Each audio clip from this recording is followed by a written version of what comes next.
मनुस्मृती जाणणाऱ्यांपैकी किती लोकांनी मनुस्मृती वाचले? एकानेही नसेल. आणि जो खरी ओरिजिनल मनुस्मृती वाचेल तो 100% जाळूच शकत नाही. जय भीम, जय संविधान.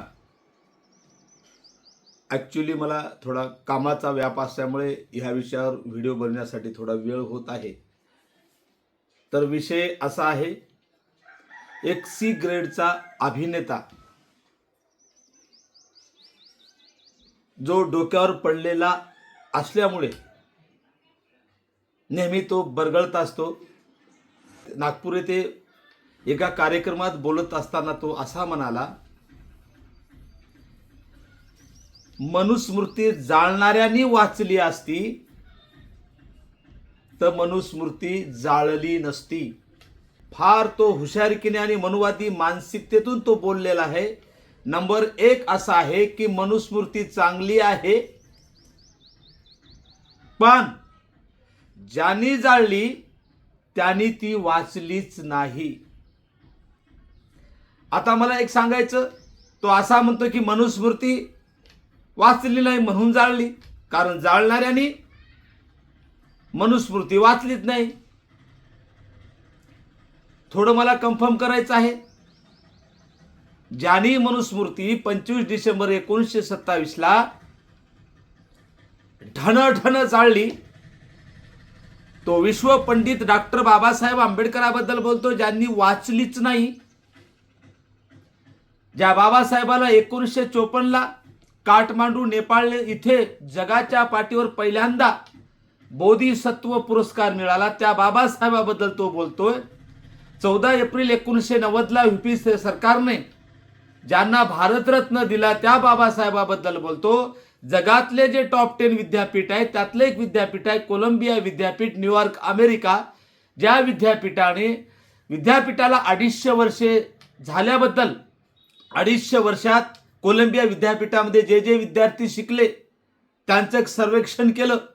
त्या विद्यार्थ्यात अनेक राष्ट्रांचे राष्ट्रपती होते, पंतप्रधान होते, सुप्रीम कोर्टाचे जज होते, हायकोर्टाचे जज होते, यूपीएससी पास झालेले विद्यार्थी होते, उद्योगपती होते, सामाजिक कार्यकर्ते होते.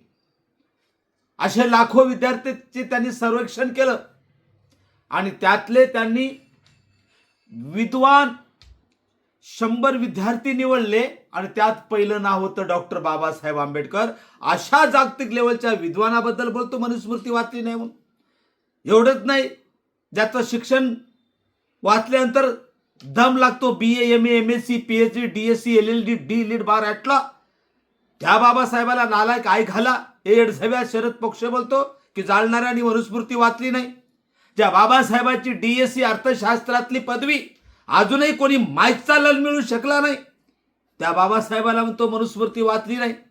द ग्रेटेस्ट इंडियन, सर्वश्रेष्ठ भारतीय कोण?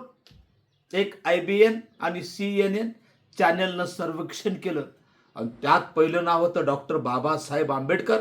त्या बाबासाहेबाबद्दल बोलतोय की बाबासाहेबांनी मनुस्मृती वाचली नाही. अबे भड्या, बाबासाहेबांनी वाचली.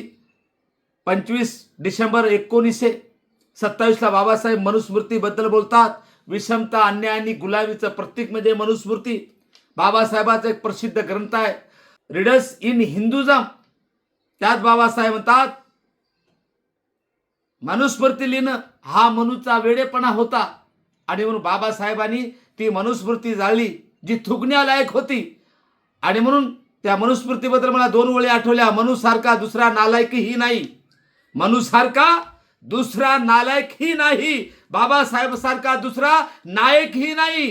दादासाहेब मनुस्मृती वाचणे तर सोडा, दादासाहेब मनुस्मृती वाचणे तर सोडा, अरे मनुस्मृती तर मुतण्या लायक ही नाही. अशी नालायक मनुस्मृती आहे.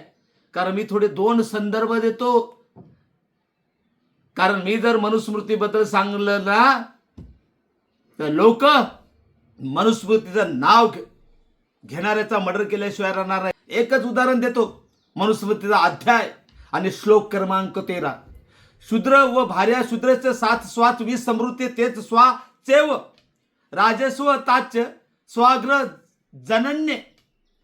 अर्थ, इथे ब्राह्मणाला सूट दिली, ब्राह्मणाच्या बाया असतील वैश्यच्या बाया असतील, क्षत्रियच्या बाया असतील, शूद्राच्या बाया असतील, या बायासोबत शारीरिक संबंध करण्याची परवानगी ब्राह्मणाला, चारी वर्णाच्या बायासोबत होती. हे मान्य आहे इथल्या बहुजन लोकाला, हे मान्य आहे SC ST OBCच्या लोकाला की तुमच्या बायासोबत झोपण्याचा खुला परवाना मनुस्मृतीने अध्याय 3 श्लोक क्रमांक 13 मध्ये दिला होता. एवढंच नाही, दुसरा एक संदर्भ देतो, असे मी अनेक संदर्भ देऊ शकतो. दुसरा संदर्भ अध्याय 8 श्लोक क्रमांक 270. एक जातीर द्विजातीस्तू वाचा दारुण्या क्षिपणू जोया प्रापण्या छंद जगन्य प्रभोहिस. इथे ब्राह्मण सोडून माझा SC ST OBC Bahujan Samaj असेल, OBC असेल, या सर्वांना बोलण्याचा, चांगलं बघण्याचा, चांगलं ऐकण्याचा अधिकार नव्हता. बोललं तर जीभ कापा, बघितलं तर डोळे बाहेर काढा. कानाने चांगलं ऐकलं, कीर्तन असेल, भजन असेल, गायन असेल, धम्मदेशना असेल, भाषण असेल, इत्यादी इत्यादी ऐकलं तर कानात उकळतं तेल टाका.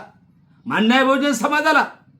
आणि म्हणून अशी ही मनुस्मृती जी मुतण्या लायकही नव्हती, मनुस्मृतीपेक्षा मुताची किंमत जास्त आहे, मी सांगतो जाहीरपणे, इतकी हलकट मनुस्मृती होती. अरे म्हणून तर माझ्या बाबासाहेबांनी महाडला ढन जाळली.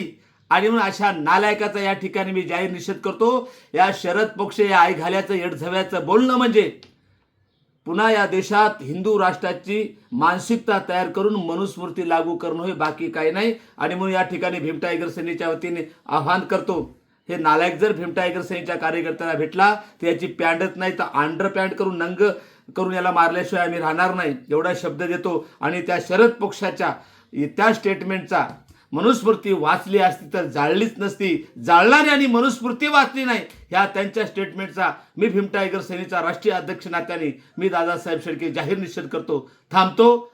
जय भीम, जय संविधान.